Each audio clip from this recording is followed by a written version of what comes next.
उद्या देवघरासमोर तुळशीसमोर कोणती रांगोळी काढावी असा जर विचार तुम्ही करत असाल तर नक्की बघा. मी आणलेल्या या अगदी सोप्या आणि सुंदर 3 रांगोळ्या. नमस्कार, सर्वांचे मनःपूर्वक स्वागत. तर बघा, नेहमीप्रमाणेच मी घेऊन आली आहे सुंदर आणि सोप्या रांगोळ्या.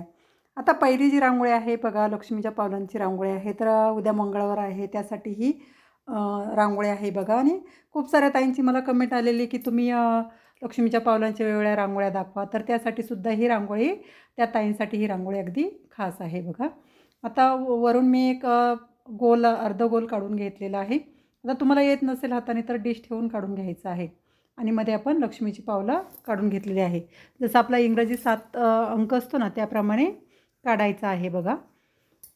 आकार काढायचा आहे आणि वरती जी आपली बोटांचे डॉट आहेत ते देऊन घ्यायचे आहेत बघा. मी आणि मध्ये एक छोटंसं स्वस्तिक मी काढून घेतलेलं आहे. ही रांगोळी बघा देवघरासमोर तुळशीसमोर काढण्यासाठी खूप शुभ असते.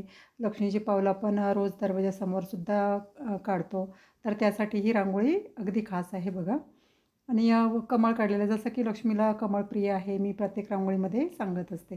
सर्वच देवतांना कमळ प्रिय असतं बघा. आणि रांगोळीमध्ये कमळ काढलेला खूप शुभ मानलं जातं. तर वरच्या टोकालासुद्धा त्या जे आपण फांदीप्रमाणे आकार काढलेला आहे, वरच्या टोकालाही आपण कमळ काढून घेतलेलं आहे. आता खाली थोडीशी रिकामी जागा दिसते, तर तिथे आपण एक इंग्रजी एस आहे ना आपला, त्याप्रमाणे एक आकार काढून घेणार आहोत. आणि लाल आणि पिवळ्या रंगाचा डॉट देऊन घेणार आहोत बघा खालच्या बाजूला. त्यामुळे जास्त रिकामी जागा रांगोळीमध्ये दिसणार नाही आणि रांगोळीला एक भरगच्चपणा येईल. आता कमळ जे काढलेलं आहे त्यामध्ये थोडंसं गुलाबी रंगच मी भरलेला आहे. तर जास्त काही रंग रांगोळीमध्ये वेगवेगळे वापरलेले नाहीत. 1, 2, 3 रंग वापरायचे आहेत. आणि जे आपण एसप्रमाणे आकार काढलेला आहे त्याच्या डोक्यावरती सुद्धा छोटी छोटी फुलं 3-3 पाकळ्यांची काढून घेतलेली आहेत. आता कमळ काढलेलं आहे, त्याच्या बाजूला हे पानं काढून थोडंसं हिरवा रंग भरून घ्यायचा आहे. त्यामुळे रांगोळीला आणखी एक सुंदर लूक येतो. आता खाली जी पावलांच्या खाली रिकामी जागा दिसते तिथे एक छोटंसं फूल काढून घेतलेलं आहे बघा. अगदी सोपी आहे ही रांगोळी. फायनल लूकसुद्धा तुम्ही बघू शकता, अगदी सुंदर आहे. आता कमळ काढलेला आहे, त्यामध्ये थोडा थोडा पिवळा रंग मी टाकून घेतलेला आहे. आता आपण जे वरच्या फांदीच्या टोकाला कमळ काढलेले आहेत तिथे आपण एक कळ्यांप्रमाणे आकार काढून घेणार आहोत दोनही बाजूला बघा. मी या दोन्ही बाजूला कळ्यांप्रमाणे आकार काढून घेतलेले आहेत.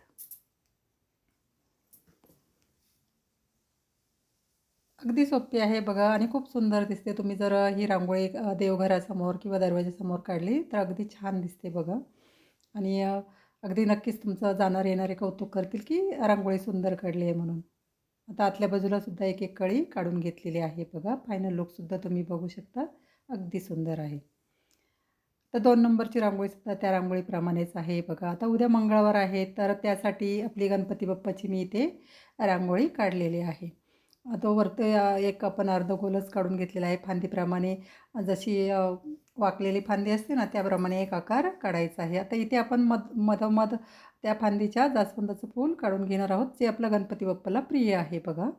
तर मध्ये मी सफेद रंगानेच काढलेला आहे. काडीने थोडासा आकार देऊन घेतलेला आहे. आता मी बऱ्याच रांगोळ्यांमध्ये जास्वंदाचं फूल दाखवलेलं आहे कशा पद्धतीने काढायचं आहे. तर मध्ये एक तुरा काढून घेतलेला आहे. अगदी सोपी पद्धत आहे बघा ही जास्वंदीचं फूल काढण्याची. तुम्हाला जर काढता येत नसेल तर अशा पद्धतीने काढून बघा, नक्की येणार बघा. तर दोन्ही बाजूला आपण पानं काढून घेणार आहोत. थोडा थोडा रंग भरून घ्यायचा आहे.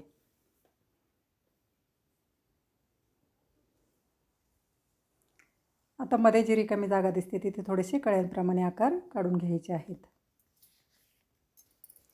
आता आपण वरच्या बाजूला बघा, आपण गणेशाचा जे फुलाच्या खालच्या बाजूला आपण थोडंसं गणेशाच्या सोंडेप्रमाणे आकार काढून घेणार आहोत.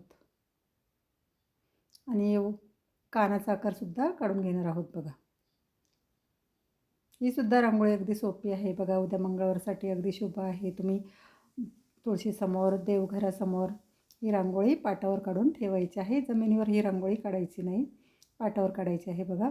आता जे गणेशाचे आपण सोंडेप्रमाणे आकार काढले ते कपाळावरती लाल आणि पिवळ्या रंगाचं रंग टिळा दिलेला आहे बघा. आणि वरतीही एक डॉट देऊन घेतलेला आहे. आता पुढे जी फांदीची टोक आहे तिथे आपण एक मोरपिसाप्रमाणे लूक देणार आहोत बघा. आणि आतल्या बाजूला कळ्या काढून घेणार आहोत किंवा कळीप्रमाणे एक फुलाचा आकार काढून घेणार आहोत.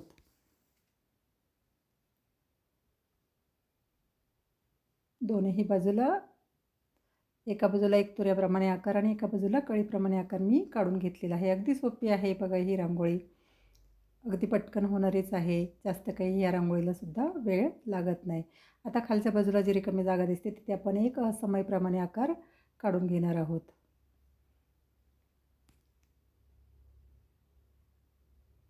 तर मी रेषा देऊनच काढलेला आहे. जास्त काही वेगळी ड्रॉईंग वगैरे करत बसायची गरज नाही आहे. अगदी सोप्या पद्धतीनेच काढलेले आहे बघा. एक समईचा आकार रेषा देऊनच काढलेला आहे. त्याला बाजूबाजूला डॉट दिलेले आहेत. थोडासा पिवळा रंग भरून घेतलेला आहे. जे ज्योत काढलेले आहे ना त्यामध्ये लाल आणि पिवळा रंग थोडासा भरायचा आहे. त्यामुळे एक दिव्याची ज्योत आहे असं आपल्याला रांगोळीमध्ये भास होतो. थोडासा पिवळा रंग टाकून घेतलेला आहे बाजूला. त्यामुळे जसा की दिव्याचा उजेड पडलेला असतो ना त्याप्रमाणे आपल्याला उजेड पडला आहे असं दिसतं बघा रांगोळीमध्ये. आता बाजूला जे मोराचे पीस काढलेले आहे तिथे सुद्धा ऑरेंज आणि निळ्या रंगाचा डॉट देऊन घेतलेला आहे. त्यामुळे मोराचा पीस आहे असं आपल्याला रांगोळीमध्ये भास होतो. फायनल लुकसुद्धा रांगोळीचा अगदी सुंदर आहे. आता पुढची जी रांगोळी आहे तीसुद्धा आधीच्या 2 रांगोळ्यांप्रमाणेच आहे. आता इथे मी एक खालच्या बाजूला एक फांदीप्रमाणे आकार काढलेला आहे बघा आणि 3 पाकळ्यांची फुलं तयार करून घेतलेली आहेत. ही सुद्धा रांगोळी अगदी सोपी आहे बघा. रोजची काढण्यासाठी सुद्धा ही रांगोळी अगदी सोपी आहे. रोज आपण दरवाजासमोर किंवा तुळशीसमोर देवासमोर तुम्ही ही रांगोळी अगदी झटपट होणारी आहे आणि पटकन अगदी सुंदर दिसते बघा. आता दोन्ही बाजूला पानं काढून घेतलेली आहेत. मध्ये एक फूल काढलेलं आहे. वरती 3 पाकळ्यांचं फूल काढून घेतलेलं आहे. थोडा थोडा रंग भरायचा आहे बघा पानांमध्ये. जे देठाच्या रेषा ज्यामध्ये शिरा असतात पानांच्या त्यासुद्धा काढून घेतलेल्या आहेत. आता खालच्या बाजूला थोडी रिकामी जागा दिसते तर तिथे एक सरळ रेष मारून आपण खालच्या बाजूला गोल आकार काढून घेतलेले आहेत. एक चौरंग असतो ना त्याप्रमाणे एक आकार काढून घेतलेला आहे. आता त्याच्या दोन्ही बाजूला आपण छोटी छोटी फुलं काढणार आहोत. खाली बघा मी लाल आणि पिवळ्या रंगाचा एक डॉट देऊन घेतलेला आहे. त्यामुळे जास्त रिकामी जागा तिथे दिसणार नाही. आता वरती आपण एक स्वस्तिक काढून घेणार आहोत बघा.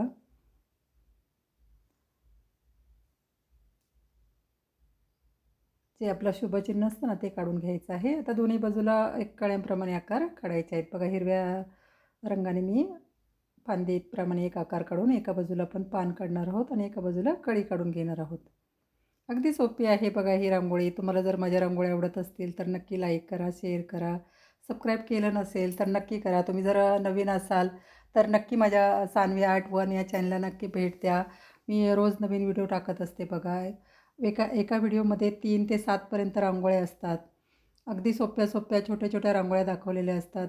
आजची तुम्हाला रांगोळी कोणती आवडत असेल ती नक्की दरवाजासमोर काढून बघा. छोटीशी का होईना रांगोळी रोज दरवाजासमोर, तुळशीसमोर, देवघरासमोर काढून बघा आपल्याकडे मोठे मोठे बंगले असतात, देवघर असतं, तुळशी वृंदावन असतं. तर छोटीशी का होईना रांगोळी आपण काढायला हवी बघा रोज.